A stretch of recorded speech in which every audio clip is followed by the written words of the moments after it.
है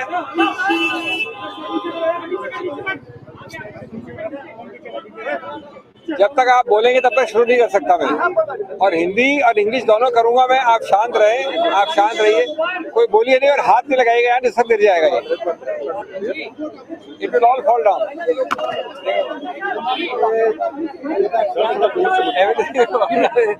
जो मैंने कहा वही किया आपने, हो जाए।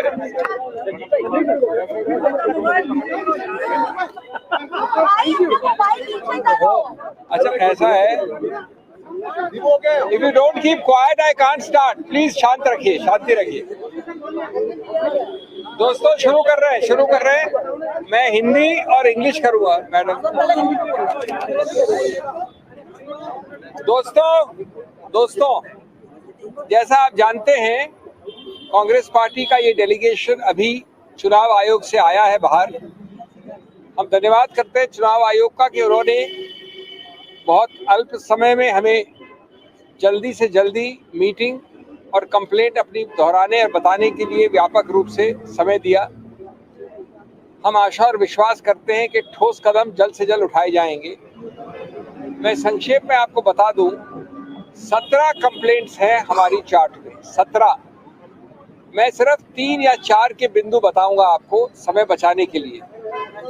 सभी बहुत गंभीर हैं और सभी हमारे मूल सिद्धांत जो इस स्वतंत्र भारत के हैं उनका उल्लंघन करते हैं, उन पे आघात लगाती हैं। इसलिए ये आवश्यक है कि जिसको हमने संवैधानिक रूप से एक पुलिसमैन बनाया है, संरक्षक बनाया है इस पर्टिकुलर क्षेत्र का, अधिकार क्षेत्र का, वो तुरंत ठोस, सही और स्पष्ट एक्शन ले, क्योंकि ये हमारे संविधान के सभी आत्मा के जितने भी प्रावधान हैं उनके बारे में है। सबसे पहले है हमारी कंप्लेंट नंबर 17। इस देश के, और मैं बहुत आदर के साथ कहता हूँ, हमारे प्रधानमंत्री भी हैं, इस देश के प्रधानमंत्री हैं, और मैं वास्तव में उनका आदर करता हूँ क्योंकि बहुत मुखर वक्ता है, प्रखर वक्ता है। मैं हाथ जोड़ के उनसे कहूँगा कि उन्होंने इस प्रकार का वक्तव्य कैसे दिया, नहीं देना चाहिए, और चुनाव आयोग को इसके ऊपर तुरंत एक्शन लेना चाहिए। ये वक्तव्य आप सभी जानते हैं, ये उनके ऑफिशियल हैंडल पे छपा हुआ है, प्रकाशित है। ये कल परसों कैंपेन के दौरान राजस्थान में कहा गया।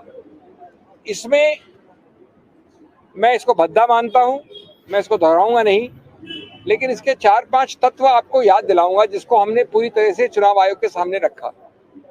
इसमें एक समुदाय एक धर्म का स्पष्ट नाम के साथ विवरण है, स्पष्ट नाम के साथ।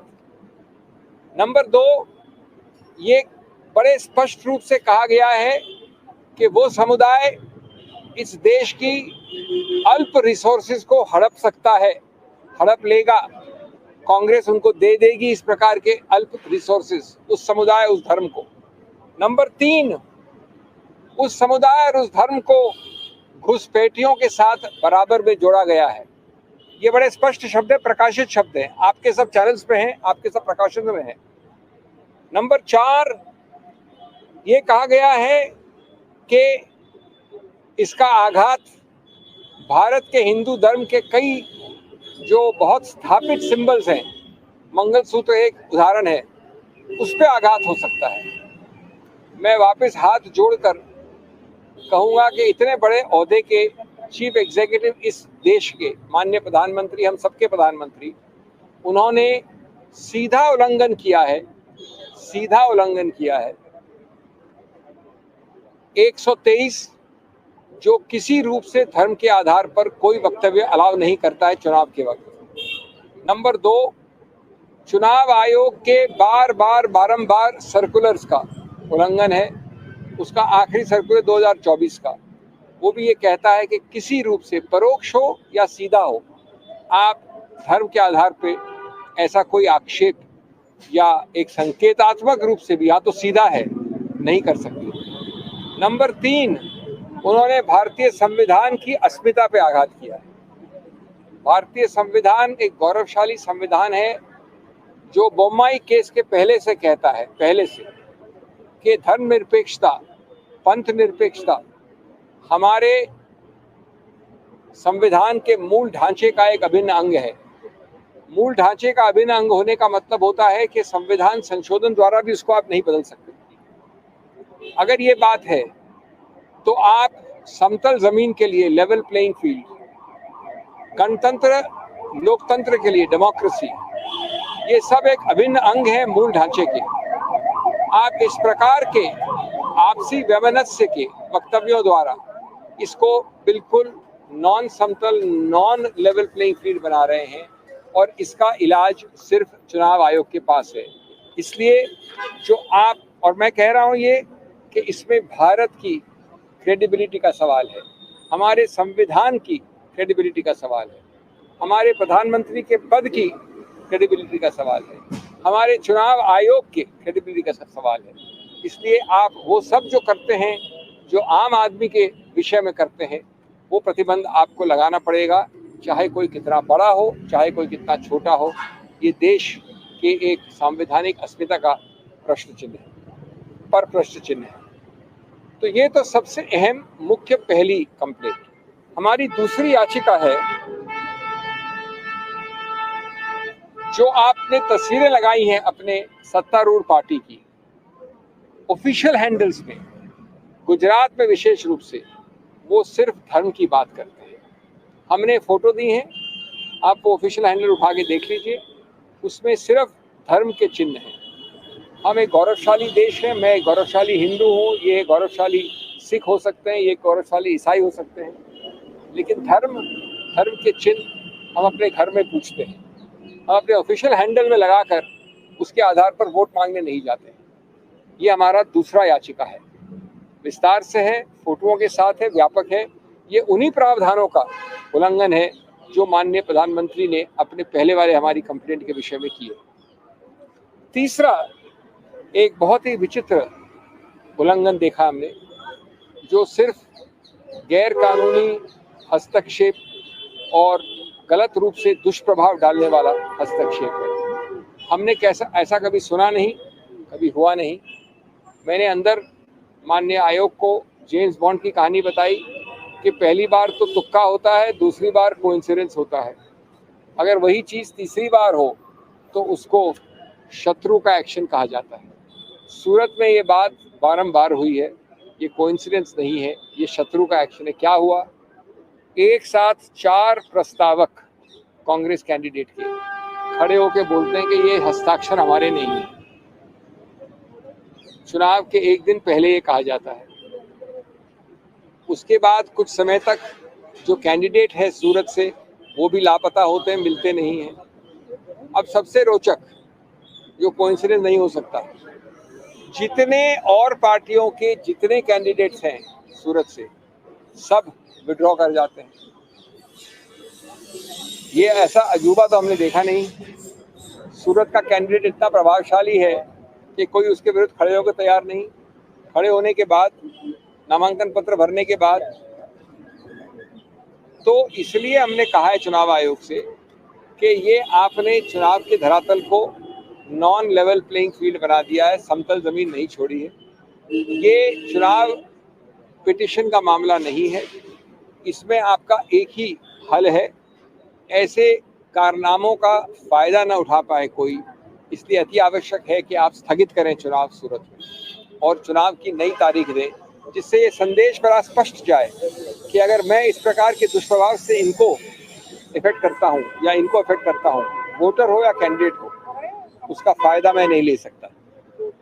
इसलिए इस चुनाव को स्थगित करने की हमने मांग की। 5वां उदाहरण आता है, हमने कंप्लेंट की है न्यूज़ 18 के एक एंकर चैनल ऑपरेटर जो चलाते हैं प्रोग्राम्स, सूर्य तिलक से राज तिलक नाम से उनका एक प्रोग्राम है, उनको लिखित कंप्लेंट दी है अमीश देवगन के विषय में। आप लोग सब पत्रकार हैं, आप लोग सब यूट्यूब में जाना जानते हैं, आप उनका वो प्रोग्राम देख लीजिए। हमने लिंक दी है चुनाव आयोग को। वो इतना भद्दा है, वो इतना उत्तेजनापूर्ण है, वो इतना आपसी वैमनस्य फैलाता है, वो इतना धार्मिक है, वो इतना गैर कानूनी है, वो इतना धर्मनिरपेक्षता और पंथ निरपेक्षता के विरुद्ध है कि हमारा पूरा शर्म से माथा झुक जाए। हमने तुरंत प्रतिबंध के लिए कहा है। इसी महान व्यक्ति के विरुद्ध पहले कंप्लेंट्स हो चुकी हैं, निर्णय आ चुके हैं, लेकिन इस वक्त एक प्रयत्नशील काम हो रहा है कि चुनाव में जितना माइलेज निकाल सको गैर कानूनी काम से उतना निकाल लो, बाद में देखी जाएगी। कि बाद में देखी जाए पे तुरंत प्रतिबंध लगाने के लिए आवश्यक है कि इसको रोका जाए, और वो हमने हमारी चौथी कंप्लेंट में किया है। अंतिम बात जो मैंने कही, और मेरे मित्र अभी एक दो और आपको उदाहरण देंगे, जो अंतिम बात मैंने की वो थी कि माननीय राहुल गांधी जी कर्नाटक के उस क्षेत्र में कैंपेन करेंगे जब दूसरा कर्नाटक का क्षेत्र जो है वो साइलेंस पीरियड में होगा। यानी एक क्षेत्र में कर्नाटक में चुनाव हो गए, वो साइलेंस पीरियड में चला गया है, मौन व्रत के पीरियड में, और दूसरे पीरियड में जहाँ की अलग अलग चरणों के चुनाव हैं वहाँ पर कैंपेनिंग अनुमति है, अलाउड है। तो हमने स्पष्टीकरण मांगा है कि चुनाव आयोग राहुल गांधी जी को उन क्षेत्रों में चुनाव अभियान करने का पूरा अनुमति दें। ये सभी हमारे बाकी 15 या 14 कंप्लेंट्स के साथ विवरण किया है, लिखित दिया है, कंप्लेंट दी है, प्रावधान दिए हैं, फोटोग्राफ दिए हैं, याचिकाएं दी हैं, और उसके बाद अब हम समझते हैं कि ट्रायल पे न ये लोग हैं न हम हैं, ट्रायल पे चुनाव आयोग है। Friends, let me very quickly in English summarize what has happened. I have had a privilege of leading the Congress delegation involving about 17 complaints to the Election Commission. The 17 complaints are summarized in a chart. All of you are getting a copy by email from our media department.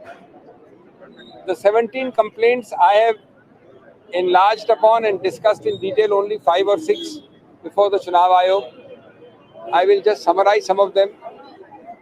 The most important is the first one, which deals with the extremely objectionable comments of no less than the Honorable Chief Executive of this government. We respect the office he holds. He is as much our Prime Minister as he is yours and of the BJP. The higher the post he holds, the more the obligation on him to exercise restraint. Unfortunately, the statement we have quoted is seriously, ridiculously objectionable. We can never expect this from as eloquent a Prime Minister as our Prime Minister. We would pray to him with folded hands to withdraw these comments, to clarify, and we have asked for the Election Commission to state that this is the position. In law, we will do in his respect whatever we do with others. What he has said, I am not going to quote. It is in your channels. It was said yesterday, day before in Rajasthan. It is published. But its 4 or 5 elements are deeply, deeply objectionable. He has named a community. He has talked of religion blatantly. He has talked of communal and community blatantly. He has linked it with deprivation of resources of the majority and garnering and monopolization of resources by that minority.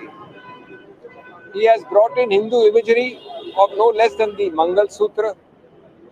He has therefore clearly violated Section 123, the basic principle of not allowing excitement and inflammation of communal passions. Several circulars of the EC during the Model Code of Conduct, the latest being on 1st March 2024. The constitutional ethos and spirit, which makes secularism a basic structure of our constitution, which makes a level playing field and democracy itself a part of the basic structure. A basic structure which means that even a constitutional amendment cannot violate the basic structure. This is a very serious, uncalled for invasion, and we hope and trust, because the Election Commission itself is on trial, that irrespective of the status of the person who has done this, appropriate action as in any other case will and must follow shortly. The second complaint we have raised is an extraordinary one. As I said in James Bond parlance, the first time is happenstance, the second time is coincidence, the third time is enemy action. In Surat, the person of the Congress candidate who was nominated by 4 proposers, suddenly all 4 stand up and deny their signatures. All 4 together. This is no coincidence. The candidate is missing for many hours. By the time he resurfaces, we find that every other candidate has withdrawn his candidature. Every one of them. His candidature is rejected by the returning officer. If you don't want to have elections in this country and you want to hand over Surat on a platter, then why go through the charade of elections? Why notify the elections? We have therefore requested the Election Commission to postpone the elections in Surat and to redo the elections shortly, to send a clear message that you cannot take advantage of this kind of wrong, undue influence. This is not a case where an election petition will decide the matter later on. This is a case of no election, by complete subordination of the democratic will of several contestants and several proposals. It is a case of patent bad faith and undue pressure. The third example we have raised before the Commission is about the imagery on the social media handles of the official social media handles of the BJP. All official. We have given photographs, no unofficial, no individual. All the social media imagery, the posters of the BJP officially put only have Hindu religious imagery. We are all proud Hindus. Somebody may be a proud Sikh, somebody may be a proud Christian, but we keep our religion within our homes. You are not allowed to carry this religion onto your posters and your official handles.